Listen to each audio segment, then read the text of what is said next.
का हो साली जी, कहाँ की तैयारी बा हो? रघु न जीजा मैंने तैयार ना होकी। ओहो बुझ गई नी मनबू ना सो। हाँ जी।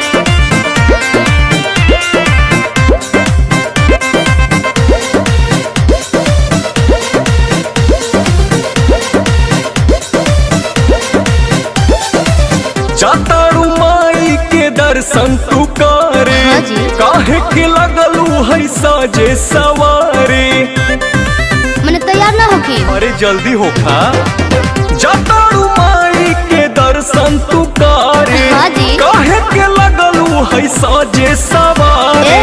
रील बनी मंदिर के गेट पर जीजा। अच्छा वीडियो बना के डालब नेट पर जीजा। ओके। बुलेट पर जीजा का? बुलेट पर जीजा बोला ले चले घुमावे बुलेट पर जीजा। जरूर हो। बुलेट पर जीजा बुलेट पर जीजा ले चले घुमावे बुलेट पर जीजा। बुझनी हम सब बुझतानी।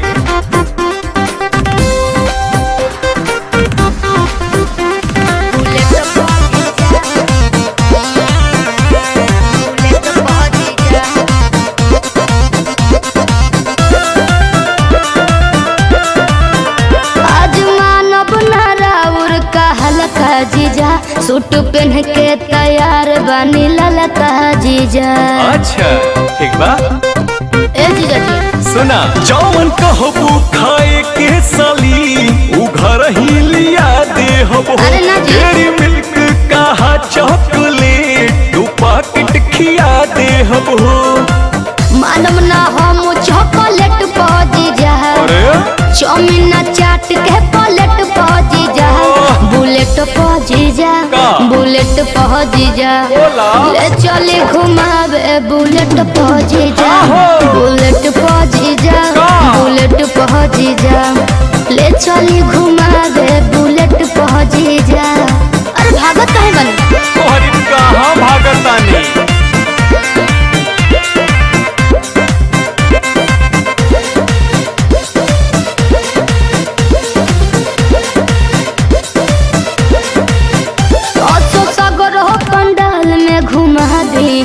हाँ। जीजा बिमल से ये श्रद्धा पूरा दीजी। ठीक बनू फिर कुछ ना कहो। अच्छा सुना जयबू माई के दर्शन करे की का वीडियो बनावे जाइबू। माना बतिया बिना पांडे के का मोबाइल भूलावे जाइबू।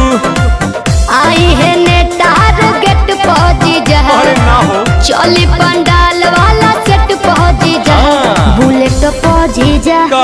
बुलेट पहुंची जा बोला ले चली घुमावे बुलेट पहुंची जा। ठीक है बा। बुलेट पहुंची जा बुलेट पहुंची जा ले चली घुमावे बुलेट पहुंची जा। बुझनी अच्छा तो चला।